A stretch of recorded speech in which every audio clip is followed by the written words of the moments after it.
Hello everyone, मैं हूं शिवम द्विवेदी और स्वागत है आप सभी का हमारे इस चैनल ज्ञानोदय के गुरुजी पर। आज की इस क्लास में हम लोग क्या बात करने वाले हैं, सबसे पहले उसकी बात करें तो आज इस क्लास में हम लोग बात करने वाले हैं 2020 के आपके पिछले ईयर के पेपर के बारे में, जो कि आपका 2020 में पूछा गया था। इसका कौन सा कोड आज हम लोग सॉल्व करेंगे, एन की कोड, जिसमें से हम आपको केमिस्ट्री का पेपर पूरा सॉल्व कराएंगे। अगर आपको अच्छे से समझना है तो वीडियो को अंत तक देखना होगा। और उसके बाद आपकी जानकारी के लिए बता दें कि एक सेट हम लोग पूरा सॉल्व कर चुके हैं, जिसमें से हमने फिजिक्स के बहुत अच्छे न्यूमेरिकल्स को लगाया है, जो कि उम्मीद है कि वो इस साल आपके एग्ज़ाम में आने वाले हैं। इसलिए आपको ये वीडियो भी लास्ट तक देखना है ताकि आपको जो है एग्ज़ाम में प्रॉब्लम ना हो। तो चले बिना देर किए हुए शुरू करते हैं और शुरुआत करेंगे बहुविकल्पी क्वेश्चन से। लेकिन एक छोटी सी एक जानकारी और आप लोगों के लिए, कुछ लोग नोट्स को लेकर बहुत ज़्यादा परेशान हैं, उनके लिए हम बता दें कि आपको टेलीग्राम डाउनलोड करना है और टेलीग्राम डाउनलोड करने के बाद वहाँ से आपको सर्च करना है ज्ञानोदय के गुरुजी। बस जो चैनल का नाम है वही नाम है ज्ञानोदय के गुरुजी। वहाँ से आपको पिछले ईयर के जो पेपर हैं वो भी मिल सकते हैं और साथ ही साथ जो आपको डेली का वीडियो की जानकारी है वो भी मिलती रहेगी। साथ ही साथ नोट्स भी वहाँ पर आपको PDF के फॉर्म में मिल जाएंगे, जो कि हैंड रिटन है, हाथ से लिखे गए हैं। तो चलें अब शुरू करते हैं क्लास को। पहला क्वेश्चन आपको स्क्रीन पर तो दिख ही गया होगा, क्या लिखा हुआ है। लिखा है कि निम्नलिखित में कौन सा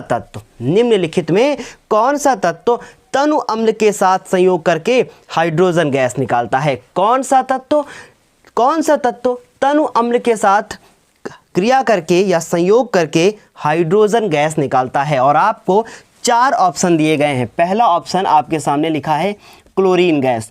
एक बहुत ध्यान से, केवल आंसर ही आपको नहीं लेना है, आपको समझना भी है कि ये ऑप्शन क्यों नहीं होगा। और अगला ऑप्शन देखिए क्या लिखा हुआ है, जस्ता, जो कि ब्रैकेट में जिंक लिखा हुआ है। मैं बताऊंगा आपको कि कौन सा ऑप्शन हो सकता है और कौन सा नहीं हो सकता है। फिर लिखा हुआ है सल्फर। ये 4 ऑप्शन आपको दिए हैं और पूछा गया है कि इनमें से कौन सा ऐसा तत्व है जो अम्ल से क्रिया करके हाइड्रोजन गैस नहीं देगा। फिर ध्यान से सुनिएगा मेरी बात को।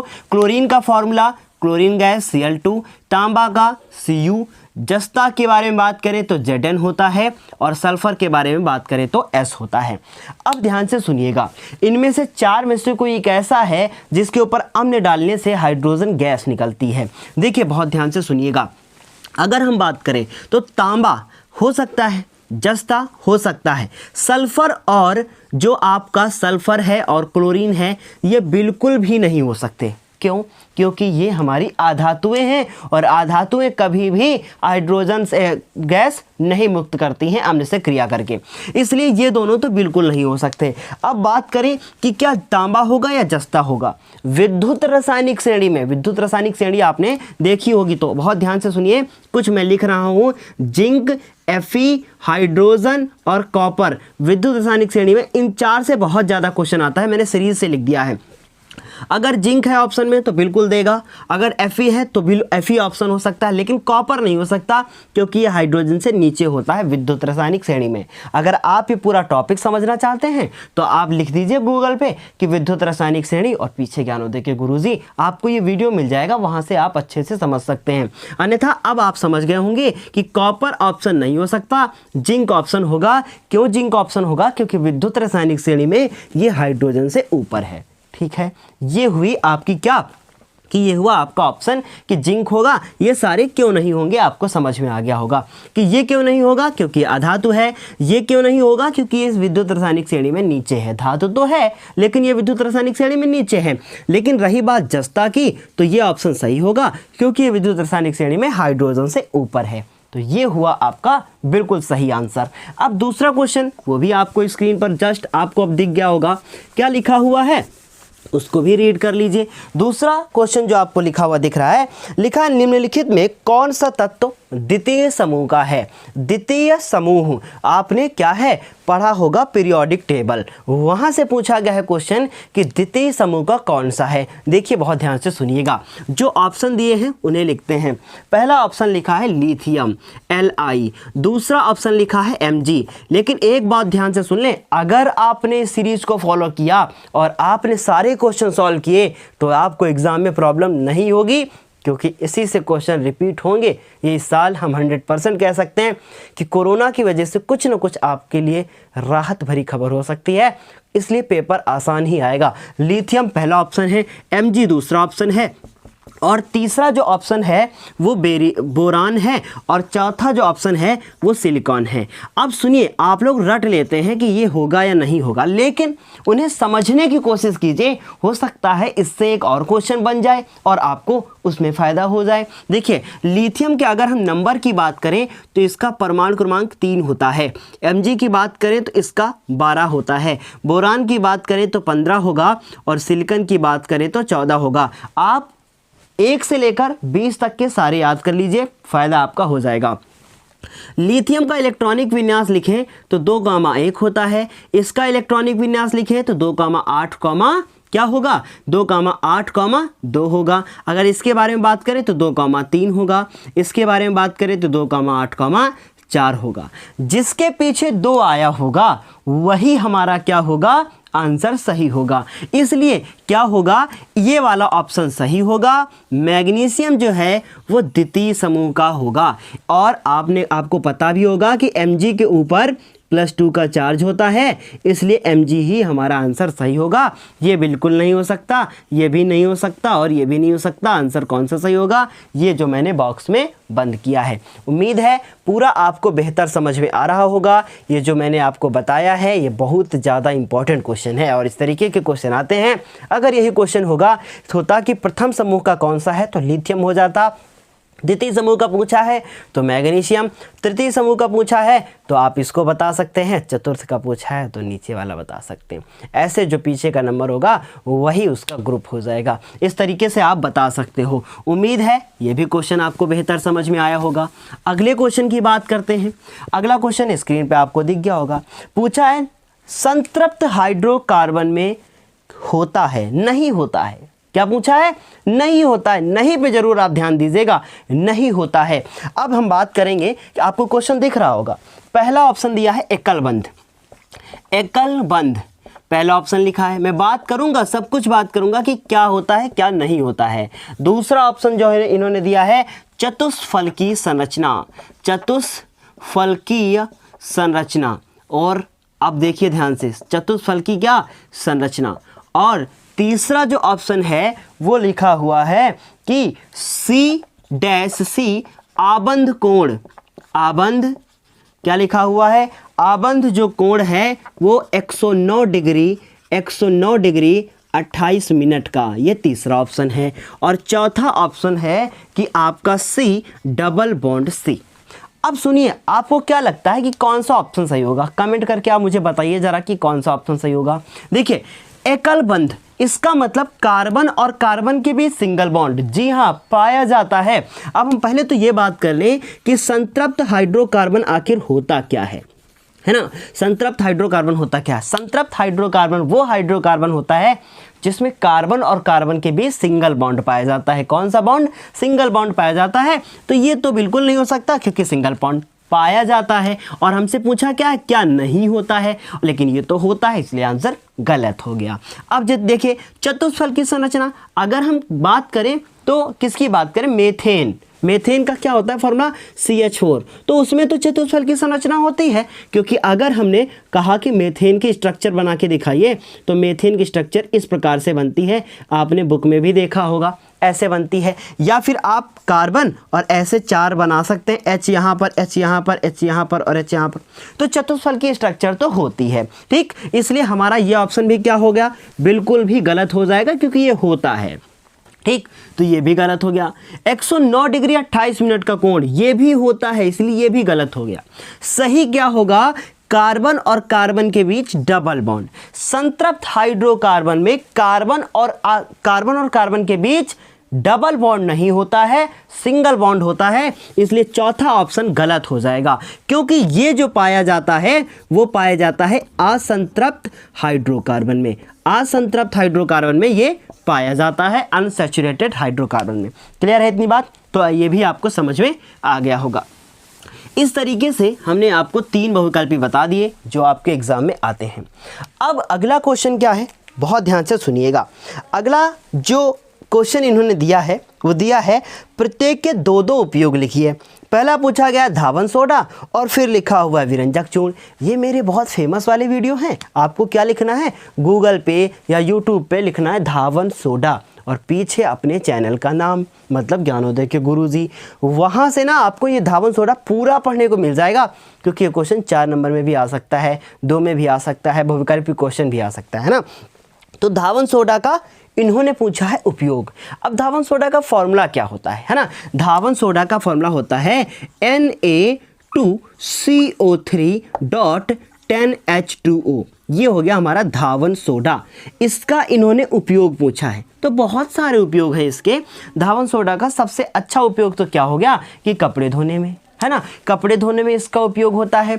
और धावन सोडा का उपयोग और भी बहुत सारी जगह होता है। कपड़े धोने में इसका उपयोग होता है, अपमार्जक या फिर हम लोग कह सकते हैं साबुन बनाने में इसका उपयोग होता है। बहुत सारे उपयोग हैं, है ना। फिर इन्होंने क्या पूछा है, फिर पूछा है कि अगला उपयोग पूछा है विरंजक चूर्ण का। अब इसका जरा फॉर्मूला देख लीजिए विरंजक चूर्ण का, CaOCl2। देखिए बहुत ध्यान से, इसके उपयोग बहुत ज़्यादा इंपॉर्टेंट है। पहला उपयोग तो ध्यान से सुने। सबसे पहली बात कि जल को जीवाणु रहित बनाने में, क्या है, जल को जीवाणु रहित बनाने में, जल को जीवाणु रहित बनाने का मतलब उसमें से जितने भी जीवाणु हैं उनको खत्म करने में, जीवाणु नाशक या रहित बनाने में, जीवाणु नाशक नहीं, जीवाणु रहित मतलब उसमें जीवाणु ना हो, है ना, रहित बनाने में। एक तो इसका ये उपयोग हो गया है, क्योंकि इसमें ना क्लोरीन होती है। और आपकी जानकारी के लिए बता दें कि अगर आपसे बोला जाता है कि क्लोरीन का उपयोग बता दीजिए तो आप लिख दीजिए जल को जीवाणु रहित बनाने में। ये हो गया। दूसरी चीज़ आप इसका उपयोग क्या लिख सकते हैं, जो ये विरंजक चूर्ण आपको दिख रहा है विरंजक का कार्य करता है। विरंजक मतलब किसी भी चीज़ का कलर उड़ा देता है, तो इसमें से निकलता है नवजात ऑक्सीजन और वो कलर उड़ा देता है। इस तरीके बहुत सारे उपयोग आप लिख सकते हो। बस आपको अगर कोई टॉपिक समझ में नहीं आता है, मैंने आपको बहुत सिंपल सा तरीका बताया है। टॉपिक का नाम लिखें, पीछे लिखे ज्ञानोदय के गुरुजी, और आपको वो टॉपिक मेरा पढ़ाया वो मिल जाएगा 100%।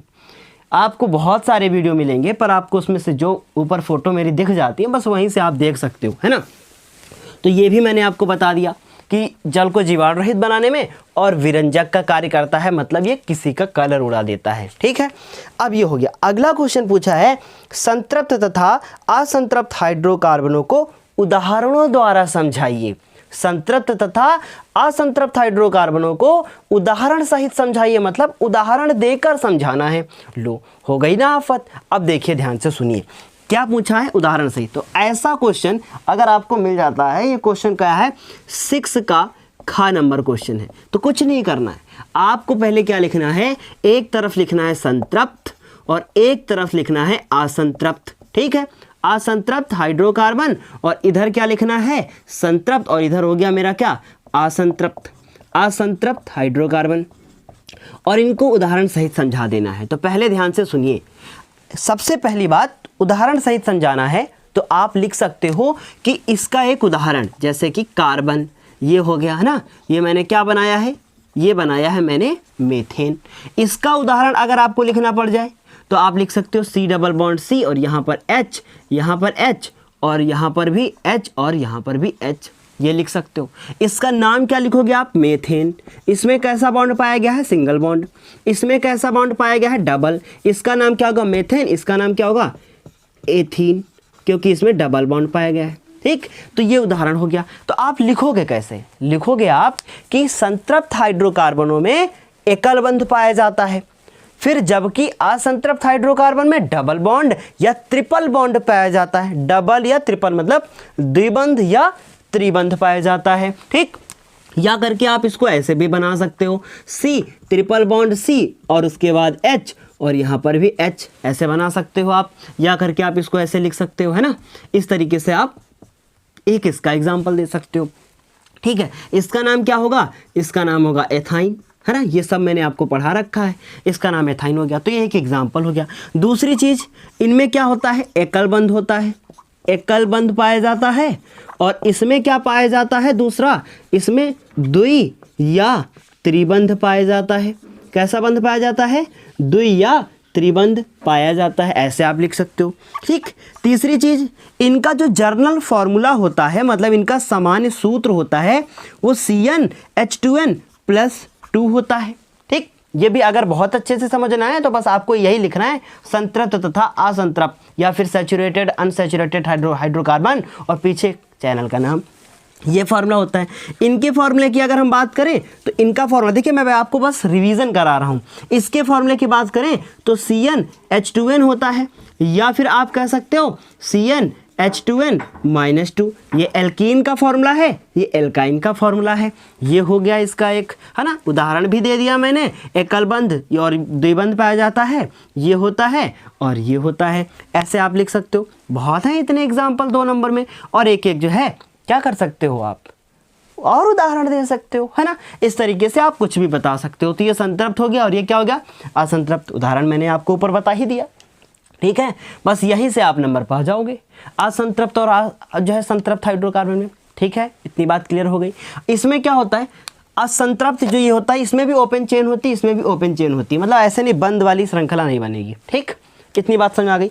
तो यहाँ से आप संतृप्त और असंतृप्त हाइड्रोकार्बन को अच्छे से समझ सकते हो। मैंने कहा अगर बहुत ज़्यादा डीप में आपको जाके समझना है, या आप पिछली क्लासेस को मेरी फॉलो कर चुके हैं, तो ये फिर आपके लिए वीडियो हेल्पफुल हो सकता है, वरना आपको फिर पीछे के वीडियो देखने पड़ेंगे अगर आप, लेकिन अगर आप कहीं और से पढ़कर आए हैं फिर यहाँ रिवीजन करते हैं तो बेस्ट है, आप पढ़ सकते हो, कोई प्रॉब्लम नहीं है।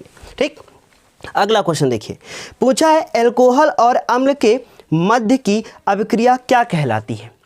क्या कहलाती है, एल्कोहल और अम्ल के मध्य की अभिक्रिया कहलाती है एस्टरीकरण। और ये सबसे ज़्यादा इंपॉर्टेंट है, सबसे ज़्यादा अगर इंपॉर्टेंट है तो यही रिएक्शन है। क्या कहलाती है, एस्टरीकरण। मैं लिख कर बताऊंगा अभी। फिर उसके बाद समीकरण भी दीजिए, समीकरण भी पूछ लिया वाह भाई, है ना। देखिए ध्यान से कैसे कर रहे हैं, सबसे पहले इसका आंसर कैसे लिखना है वो देखो जरा ध्यान से। हमें लिखना है, क्या नंबर है क्वेश्चन का, ग नंबर। ठीक, क्या पूछा है, यहाँ पे खा लिखा है, गलत लिखा है ना। क्या बोला गया है, एल्कोहल और अम्ल के मध्य अभिक्रिया क्या कहलाती है। तो आंसर आपको लिखना है, एल्कोहल और अम्ल के मध्य अभिक्रिया एस्टरीकरण कहलाती है।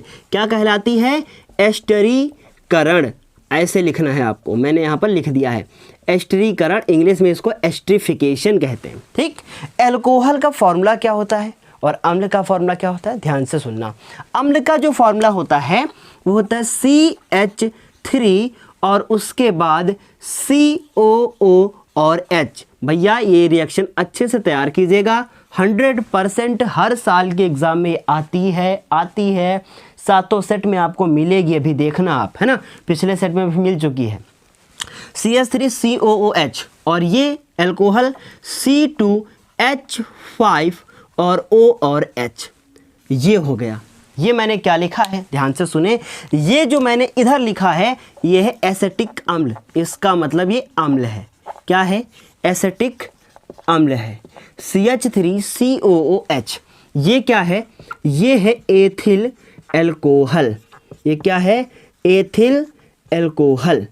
इन दोनों की रिएक्शन करवानी है, क्या होगा, ठीक है। तो ये हो गया यहाँ से H और यहाँ से मिला हमको OH। H और OH आपस में दोनों जुड़ गए और बना दिए क्या, H2O बना दिए। ठीक, अब जो बच गया है उसको ध्यान से सुने, CH3COO, CH3COO और यहाँ बचा C2H5, C2H5। ये जो बना है ये बना है एस्टर, और इसे हम लोग एक और नाम से भी जानते हैं। इतने का नाम जो C2H5 है इसे कहते हैं मेरे लाल, क्या कहते हैं, ध्यान से सुनिएगा, एथिल कहते हैं। क्या कहते हैं, एथिल कहते हैं। और इसे क्या कहते हैं, इसे कहते हैं एसीटेट। तो ये हो गया एथिल और ये हो गया एसीटेट, और इस तरीके से जो बना है वो है एस्टर, और लास्ट में जो बना है वो है जल, बाढ़ ना कहिएगा। क्या हो गया है, ये हो गया एथिल एसीटेट और ये था एथिल अल्कोहल। क्या मैं थोड़ा सा तोड़ के बताऊं? देखिए तोड़ मरोड़ कर समझते हैं। CH3COOH और ये लिखा है C2H5 और OH, ठीक ऐसे हो गया। देखिए ध्यान से, ये दोनों लिखा और ऐसे करके बना दिया और जोड़ के इसको लिख दिया, बस कंप्लीट हो गई रिएक्शन। ठीक है, इस तरीके से मैंने क्या लिखा, एस्टीकरण और समीकरण भी दे दिया। 2 नंबर पक्के हो गए। क्यों, क्लियर है इतनी बात? अब आगे क्वेश्चन की तरफ बढ़ते हैं। जहां भी डाउट हो आप तुरंत पूछ लीजिएगा, जहां भी आपको डाउट होता है आप तुरंत पूछ लीजिएगा।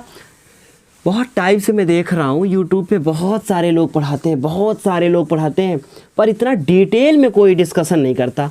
अगर मेरे पास सुविधाएं हों कि मैं आपको लाइव पढ़ा सकूं, तो मैं सच बताऊं आपके जितने भी क्वेश्चन होंगे सबका आंसर हम देने के लिए तैयार हैं। पर प्रॉब्लम इसी बात की है कि लाइव की सुविधाएं मेरे पास नहीं है। क्यों नहीं है? क्योंकि सबसे बड़ी चीज़ नेटवर्क वाली बड़ी प्रॉब्लम होती है हर जगह पे। मैं करके देख चुका हूँ, 7-8 लाइव क्लास मैंने की है। नेटवर्क की प्रॉब्लम, बाहर की आवाज़ें आ रही हैं और बहुत सारी और प्रॉब्लम होती हैं। ठीक है, कैमरा वाली प्रॉब्लम, कुछ मतलब बहुत सारी ऐसी प्रॉब्लम होती हैं। पर इन फ्यूचर उसके लिए हम कभी काम करेंगे, अभी तो शुरुआत है ना। बहुत लंबा सफ़र तय करना है और आप ही तरीके के बहुत सारे स्टूडेंट को पढ़ाना है। मैंने तो सोच लिया है जीवन भर पढ़ाना ही है, बाकी कुछ काम हमें करना नहीं है, पढ़ाना ही है बस। आप लोग आके चल के IAS PCS और ना जाने क्या क्या बन जाओगे, आप देश का नाम रोशन करोगे। लेकिन मुझे एक काम करना है, अपने देश के बच्चों को बस पढ़ाना है। कोई भी देश का बच्चा हो, कहीं का भी हो, वो अगर पढ़ना चाहता है तो पढ़ सकता है ना। बस आप लोगों को पढ़ाना है, बाकी और हमें कुछ करना नहीं है ना। चलिए बात करते हैं अगले क्वेश्चन की। 7 नंबर का नंबर क्वेश्चन जो बहुत ज़्यादा इंपॉर्टेंट है, उसका फर्स्ट आपको क्वेश्चन तो देखिए क्या होगा। लिखा क्या हुआ है, लिखा हुआ है केवल रासायनिक समीकरण दीजिए। फिर खतरनाक क्वेश्चन, क्या बोला है, केवल रासायनिक समीकरण दीजिए। इसका मतलब एथिल अल्कोहल सोडियम से अभिक्रिया करता है। एथिल अल्कोहल सोडियम से अभिक्रिया करता है, स्टेटमेंट नीचे लिखा होगा। तो एथिल अल्कोहल का हम फॉर्मूला लिखते हैं पहले। एथिल अल्कोहल का फॉर्मूला क्या होता है? एथिल अल्कोहल का फॉर्मूला होता है C2H5 और OH। किससे रिएक्शन करवानी है इसकी? सोडियम से रिएक्शन करवानी है। सोडियम का फॉर्मूला लिख दिया, क्या बनेगा उसके बारे में विचार करते हैं, है ना। C2H5OH ध्यान से समझना, हो सकता है ज़्यादा समझ में आ जाए। C2H5O और H, सोडियम जो होता है वो होता है पॉजिटिव चार्ज वाला, ठीक। अब अगर मैं इसको और ओपन करके बनाऊं तो हम इसको ऐसे लिख सकते हैं, ऐसे बना सकते हैं कि ये हो गया कार्बन, ये दूसरा कार्बन और उसके बाद ये यहाँ से ऑक्सीजन और ये हो गया हाइड्रोजन। ये हाइड्रोजन इधर, हाइड्रोजन इधर और इधर और इधर, ये OH हो गया। अब ये पॉजिटिव चार्ज है। अगर मैंने इसको यहाँ से तोड़ा, यहाँ से देखिए ध्यान से, अगर मैंने इसको यहाँ से तोड़ने की कोशिश की तो OH बाहर निकल जाएगा और सोडियम इसके साथ नहीं जुड़ पाएगा। क्यों नहीं जुड़ पाएगा? क्योंकि यहाँ निगेटिव, यहाँ पॉजिटिव चार्ज हो जाएगा। इसलिए मुझे इसको कहाँ से तोड़ना पड़ेगा? इसको मुझे ब्रेक करना पड़ेगा यहाँ से हटाना पड़ेगा। तो यहाँ से जैसे ही हटाएंगे तो मेरे पास क्या बचेगा? CH3, CH2 फिर O, तो बनेगा C2H5 और O और माइनस चार्ज, फिर हाइड्रोजन प्लस चार्ज वाला और ये सोडियम, ये कैसे चार्ज वाला है? Na+1 चार्ज वाला। ये इसके साथ चुपके से आके रिएक्शन कर लेगा और क्या बना देगा? बना देगा C2H5O और उसके बाद Na। इतने का जो नाम होता है, इतने का, इसका नाम होता है एथॉक्साइड। लिख लीजिएगा अपनी कॉपी पे। और इसके साथ जब सोडियम जुड़ जाएगा तो इसका नाम क्या हो जाएगा? इसका नाम हो जाएगा सोडियम और एथॉक्साइड। सोडियम एथॉक्साइड मैं लिख देता हूं यहां पर। अब आखिर बचेगा क्या? केवल एक हाइड्रोजन बचा है। वो बेचारा क्या करेगा? वो केवल ऐसा ही लटका पड़ा रहेगा क्या? नहीं, इसको हाइड्रोजन 2 होना पड़ेगा, क्योंकि H2 होना पड़ेगा, है ना। तो H2 होने के लिए इस पूरी रिएक्शन को बैलेंस करना पड़ेगा। क्यों करना पड़ेगा? ध्यान से सुने। यहाँ पे अगर मैंने 2 लगाया तो यहाँ पर भी लगाना पड़ेगा, तो यहाँ पर भी लगाना पड़ेगा। अब देखिए, अभी एक हाइड्रोजन निकल रहा था, अब 2-2 निकलेंगे, क्योंकि एक नहीं 2 बार हो गया, तो इसलिए पूरी रिएक्शन क्या हो गई? बैलेंस हो गई। जो लास्ट में निकला है H2 वो हाइड्रोजन गैस है। क्या है? हाइड्रोजन गैस है। और उसके बाद ये जो C2H5 आपको दिख रहा है ये क्या लिखा है? Sodium ethoxide. ठीक, ये रिएक्शन मैंने आपको करके दिखा दी। अब अगले रिएक्शन की बात करते हैं। दूसरा भी आपको दिख ही गया होगा, है ना। दूसरी रिएक्शन क्या लिखी है? पढ़िए ध्यान से। लिखा है मेथेन क्लोरीन से क्रिया करता है। क्या करता है? मेथेन क्लोरीन से क्रिया करता है। तो क्या बनेगा? मेथेन जब कभी भी क्लोरीन के साथ क्रिया करता है तो देखिए क्या बनता है। दूसरा क्या बनता है? CH4 और उसके बाद Cl2। क्या बनेगा? ध्यान से देखिए। ये जो क्लोरीन है इस पूरी रिएक्शन को कहते हैं क्लोरोनीकरण अभिक्रिया। ठीक, होता क्या है? यहाँ से एक हाइड्रोजन निकलता है, यहाँ से एक हाइड्रोजन निकलता है और एक Cl जुड़ता है। तो क्या होगा? देखिए, एक हाइड्रोजन निकला और एक Cl जुड़ा, तो इसका मतलब एक हाइड्रोजन और एक Cl बच गया। वो दोनों मिलाकर क्या बना देंगे? HCl बना देंगे। और यहाँ क्या बचेगा? CH3 और Cl। तो क्या बचेगा? CH3 और Cl। इस तरीके से ये रिएक्शन हो गई। आप चाहो आप तो इसको 4 स्टेप वाली कर सकते हो, अन्यथा बस इतनी ही रिएक्शन कंप्लीट मानी जाएगी। ये क्या है? ये है आपका मेथेन और ये क्या है? ये है आपका क्लोरीन गैस और ये क्या है आपका? देखिए, इतने का नाम मेथिल, इसका नाम क्लोराइड। तो क्या हो जाएगा? Methyl chloride. ये जो मेथिल क्लोराइड नाम मैंने लिखा है ये इसका साधारण नाम है, लेकिन अगर हम इसका IUPAC लिखें तो क्या लिखोगे आप? क्लोरोमेथेन। क्या नाम होगा इसका? क्लोरोमेथेन। और वो तो आपको पता ही है कि हाइड्रोक्लोरिक अम्ल होता है। ठीक, इस तरीके से आपने इस रिएक्शन को भी क्या कर दिया? कंप्लीट। और जानते हैं कितने नंबर हो गए? ये टोटल आपके 4 नंबर का काम हो गया। अभी तो फिलहाल ये 2 का पूछा गया है, लेकिन अगर स्टेटमेंट के साथ पूछा जाएगा तो पूरे 4 नंबर का क्वेश्चन हो जाएगा। इस तरीके से 7 का नंबर भी कंप्लीट। अब देखिए अगला क्वेश्चन क्या है। अगला क्वेश्चन लिखा है 7 का नंबर, एसिटिक अम्ल के 2 रासायनिक गुणधर्मों के रासायनिक समीकरण लिखिए। ओनली रिएक्शन, बड़ा खतरनाक सेट है, सिर्फ रिएक्शन रिएक्शन रिएक्शन। सोचिए, और अभी क्या हुआ था? जब फिजिक्स का कर रहे थे तो न्यूमेरिकल न्यूमेरिकल न्यूमेरिकल, और यहाँ रिएक्शन रिएक्शन रिएक्शन। मतलब बच्चे की जान ले लेंगे ये लोग, है ना। देखिए क्या कह रहे हैं। नंबर क्वेश्चन क्या बोले हैं? एसिटिक अम्ल के 2 रासायनिक गुणधर्म। तो पहले तो एसिटिक अम्ल का फॉर्मूला पता होना चाहिए। CH3 COO और H, इसका पहला रासायनिक गुणधर्म लिखने जा रहे हैं। इसकी क्रिया करवा दीजिए सोडियम कार्बोनेट से। किसके साथ करवा दीजिए? Sodium carbonate. क्या होता है सोडियम कार्बोनेट? Na2 और CO3। ठीक, ये होता है। क्या बनेगा? ध्यान से देखिएगा।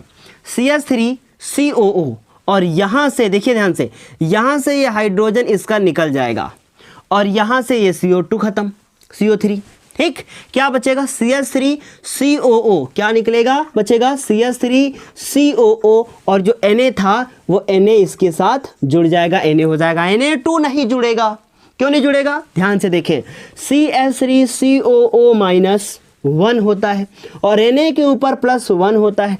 क्रॉस मल्टीप्लाई करोगे ये 1 से 1 खत्म हो जाएगा, ये इतना बचेगा। ठीक, फॉर्मूला बहुत ज़रूरी है, इसलिए CH3 COO Na होगा, ना कि Na2 होगा। अगर आपको प्रॉब्लम है, धनायन ऋणायन का वीडियो मैंने बना रखा है, आपको बस वही देखना है।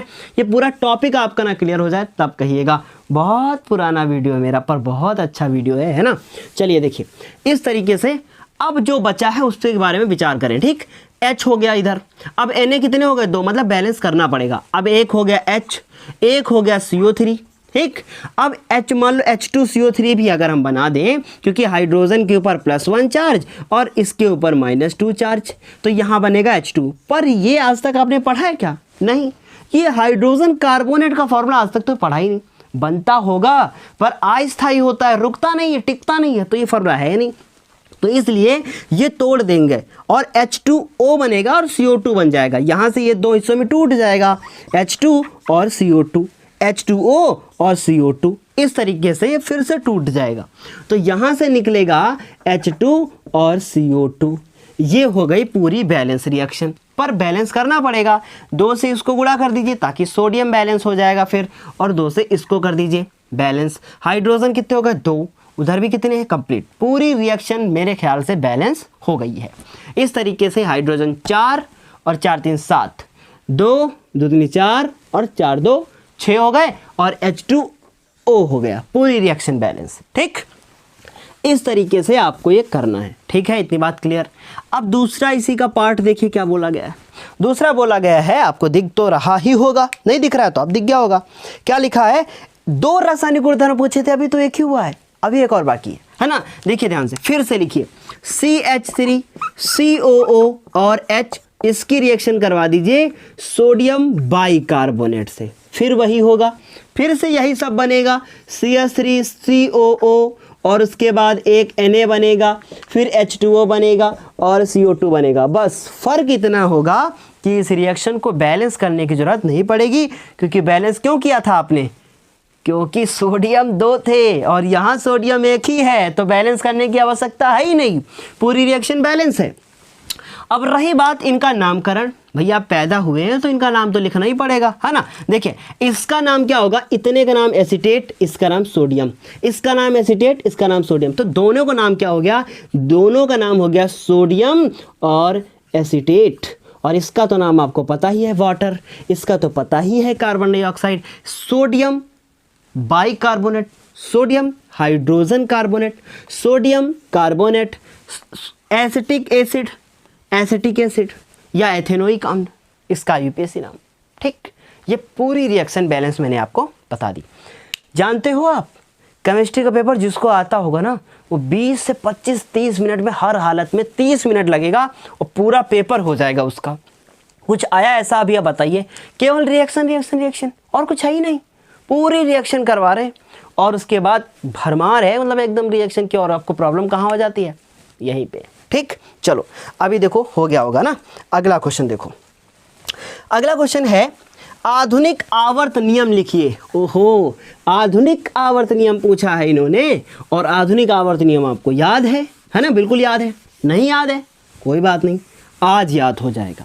ठीक, आधुनिक आवर्त नियम किसने दिया था, अब मुझे आप प्लीज़ इस बात पे कमेंट करके बताएं कि आधुनिक आवर्त नियम किसने दिया था। वीडियो को पॉज करें, कमेंट करें, फिर जल्दी से देखें, आपको अच्छा लगेगा। तो आधुनिक आवर्त नियम दिया था किसने, मोज़ले ने। किसने दिया था, मोज़ले। किसी बुक में मोसले लिखा है, किसी बुक में मोज़ले लिखा है, तो इसका इंग्लिश में नाम क्या है, मोज़ले। इंग्लिश में वही है ना, लेकिन प्रॉब्लम कहाँ है, हिंदी में। तो मोज़ले मोसले, अब सोच रहे हो कि पेपर में क्या करके आएंगे, अरे कुछ भी लिख के आओ लाल, चाहे मोज़ले चाहे मोसले, कुछ भी लिख के आओगे, दोनों में नंबर मिलेगा। और ज़्यादा आपके पास अगर दिमाग है तो आप इंग्लिश में लिख के चले आओ। ठीक है, हिंदी भी और ब्रैकेट में इंग्लिश भी। ठीक है, आप अंग्रेज बन जाओ। ये हो गया मोज़ले। अब पूछा गया आधुनिक आवर्त नियम आखिर है क्या। ठीक, आधुनिक, ध्यान से सुनिए, जिसको नहीं पता लिख लीजिएगा, हम बोल रहे हैं आधुनिक आवर्त नियम के अनुसार, आधुनिक आवर्त नियम के अनुसार तत्वों के भौतिक तथा रासायनिक गुण, तत्वों के भौतिक तथा रासायनिक गुण उनके परमाणु क्रमांक के आवर्ती फलन होते हैं। ठीक, उनके परमाणु क्रमांक के आवर्ती फलन होते हैं। इसका अर्थ यह है कि तत्वों को उनके परमाणु क्रमांक के बढ़ते हुए क्रम में रखने पर, तत्वों को उनके परमाणु क्रमांक के बढ़ते हुए क्रम में रखने पर एक निश्चित अंतराल के बाद उनके भौतिक तथा रासायनिक गुणों में पुनरावृत्ति होगी। मतलब एक अंतराल के बाद फिर से उसके रासायनिक और भौतिक गुणों में पुनरावृत्ति होने लगेगी। क्लियर है इतनी बात, ये आप आसानी से लिख सकते हो। किसने दिया था, मोज़ले ने। मैं क्या लिखूं बोर्ड पे, टाइम वेस्ट होगा, मैंने बोल दिया है, वीडियो को फिर से करें और अच्छे से लिख लें। ठीक, ये था हमारा आधुनिक आवर्त नियम। किसने दिया था, मोज़ले ने। कब दिया था, 1913, है ना। इसका मतलब 1913 में दिया था इन्होंने। कब, 1913। ईस्वी नहीं कहोगे, सन कह दो, ईस्वी कह दो, कुछ भी कह दो, सब ठीक है। ठीक, इस तरीके से ये हो गया हमारा 1913 में इन्होंने अपना ये नियम दिया था मोज़ले चाचा ने। ठीक, अब अगला क्वेश्चन देखो आप। अगला क्वेश्चन क्या पूछा गया है, पूछा गया है भर्जन से आप क्या समझते हैं। भूज डालो एकदम, भर्जन से क्या समझते हैं। ठीक, भर्जन से आप क्या समझते हैं। ऐसा ही क्वेश्चन आपको निस्तापन का भी मिल जाएगा, इसी में पूछा गया है। तो भर्जन और निस्तापन दो बहुत इंपॉर्टेंट टॉपिक हैं, ठीक। अच्छे से लिख दें क्या, वरना दिख तो रहा ही होगा कि भर्जन, ठीक। भर्जन होता क्या है, भर्जन में सल्फाइड एस्क का यूज़ करते हैं और निस्तापन में कार्बोनेट एस्क का यूज़ करते हैं। तो जब किसी सल्फाइड एस्क को क्या करते हैं, वायु की उपस्थिति में इतना गर्म करते हैं कि वो पिघले ना, तो इस प्रक्रिया को कहते हैं भर्जन। और इसकी रिएक्शन आती है आपके एग्जाम में, इसलिए रिएक्शन हम आपको बोर्ड पर लिखकर बताते हैं, आप रिएक्शन लिख लीजिए। भर्जन की रिएक्शन देखिए ध्यान से, क्या करते हैं, गर्म करते हैं। तो जिंक सल्फाइड, ये हो गई हमारी, ये हो गया हमारा जिंक सल्फाइड, नाम लिख दिया जाए जिंक सल्फाइड। ये जो जिंक सल्फाइड आप देख रहे हो, ये कैसा है, सल्फर का एक अयस्क है। इसको गर्म करना है तो हीटर वाला निशान बना दिया जाए, है ना। अब इसको गर्म करना है, क्या करते हैं, गर्म करते हैं तो जिंक ऑक्साइड बनता है और सल्फर डाइऑक्साइड गैस निकलती है, ठीक। क्या बनता है, जिंक ऑक्साइड बनता है और उसके बाद सल्फर डाइऑक्साइड गैस बनती है। लेकिन मैंने कहा था वायु की उपस्थिति में, ये तो अनुपस्थिति में हो गया है, इसका मतलब हमें उपस्थिति के लिए ऑक्सीजन से रिएक्शन करवानी होगी। किससे, ऑक्सीजन से। अब ऑक्सीजन से रिएक्शन कैसे करवाओगे आप, O2 से रिएक्शन करवाओगे। आपको क्या लगता है कि मेरी आवाज़ में खराबी हो गई है, नहीं, हम जानबूझ के बोल ही ऐसे रहे हैं। क्या करवाना है, ऑक्सीजन से रिएक्शन। तो भैया ऑक्सीजन से तो करवानी पड़ेगी, तभी तो उपस्थिति होगी, तब हीटर लगाएंगे, ठीक। अब देखो जरा ध्यान से, ये हो गया S और O2 निकल गया, लेकिन ये O कहाँ से लाओगे, इसका मतलब इसको करना पड़ेगा बैलेंस।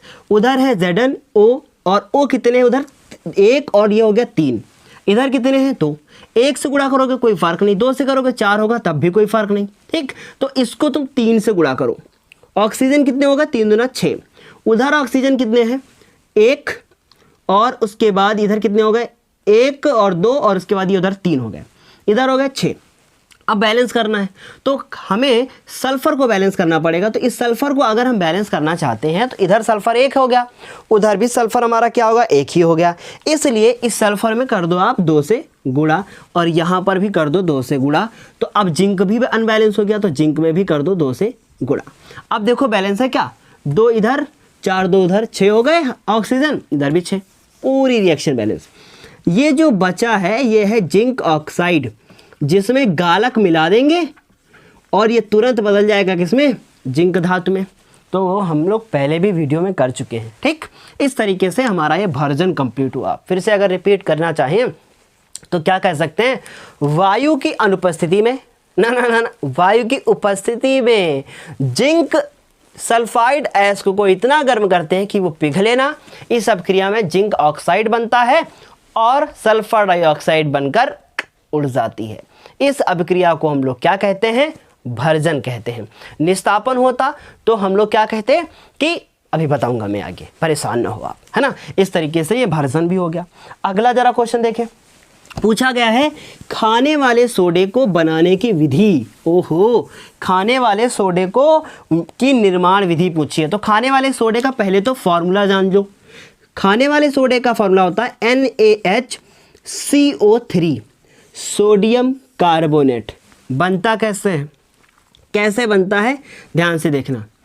ये जो धोने वाला सोडा होता है, क्वेश्चन नंबर कौन सा है, 8 का ग नंबर, 2 नंबर का पूछा गया है। देखिए, सोडियम कार्बोनेट के जलीय विलयन में, तो जलीय मतलब हाइड्रोजन, H2O मतलब जलीय विलयन में carbon dioxide gas, sodium carbonate के जलीय विलयन में कार्बन डाइऑक्साइड गैस प्रवाहित करने पर खाने वाला सोडा बनता है। ये आप रिएक्शन लिख सकते हो, खाने वाला क्या बनता है, सोडा। अब इसको बैलेंस करो, सोडियम इधर 2, उधर कितना 1, हाइड्रोजन इधर कितना 2, उधर कितना 1, C कितना इधर 1 और 1 2, उधर कितना 1, ऑक्सीजन इधर कितना 3 और 1 4, 4 2 6, उधर कितना 3, जिधर इतना है उसका आधा उधर है, इसका मतलब 2 से गुणा कर दो मेरे लाल और रिएक्शन हो गई बैलेंस। इस तरीके से करना है। ये क्या है, धावन सोडा, ये क्या है, कार्बन डाइऑक्साइड गैस, ये क्या है, H2O, ये क्या है, सोडियम कार्बोनेट, है ना। सोडियम कार्बोनेट के जलीय विलयन में कार्बन डाइऑक्साइड गैस प्रवाहित करने पर खाने वाला सोडा बनता है और मेरा पेट भर जाता है। इस तरीके से आप कह सकते हो कि ये जो बना है वो है सोडियम कार्बोनेट के जलीय विलयन में कार्बन डाइऑक्साइड गैस प्रवाहित करने पर सोडियम बाइकार्बोनेट बनता है। इसका नाम सोडियम बाइकार्बोनेट होता है और इसका उपयोग हम लोग खाने वाले सोडे के रूप में करते हैं। ठीक, इस तरीके से रिएक्शन कंप्लीट। कितने नंबर की थी? 2। ठीक, ऐसे ही आप निशान बनाना जब आप जीत के आना, मतलब पेपर देख के आना और अच्छा सा वीडियो आपको मिले और फ़ायदा हो जाए आपका, और उसके बाद आप जो है पेपर दे के जब आएँ तो पेपर दे के आप आएँ और ऐसे ही निशान होना चाहिए। फिर कहाँ पे? कमेंट बॉक्स में। ठीक, इस तरीके से हमारी ये भी रिएक्शन क्या हो गई? कंप्लीट। समझो आप आगे अगला क्वेश्चन। ठीक, अब पूछा है 2 नंबर का और ये 7 नंबर के क्वेश्चन कर रहे हो, 2-2 करके पूरा एक ही क्वेश्चन में दे दिया सब। पीएच मूल्य से आप क्या समझते हैं? पीएच मूल्य 8 वाले विलयन की प्रकृति क्या होगी? पीएच मूल्य लास्ट क्वेश्चन है अब आज का। क्या पूछा गया है? पीएच मूल्य। तो आपको क्या लग रहा होगा? सर जी अनपढ़ है क्या? पी स्मॉल लिखा, एच कैपिटल। खेल खेल में सब जानकारी हम दे देते हैं। पी स्मॉल लिखा जाता है और एच लिखा जाता है कैपिटल। इसका एकदम बढ़िया सा वीडियो मैंने बनाया है आपके लिए, अगर आप देखना चाहो तो पीएच मान लिखकर पीछे लिख दो आप मेरा नाम और आपको ये वीडियो मिल जाएगा। ये पीएच मूल्य। ठीक, इसके डेफिनेशन, पीएच मूल्य से आप क्या समझते हैं? एक वैज्ञानिक थे, उनका नाम क्या था? उनका नाम था सोरेनसन।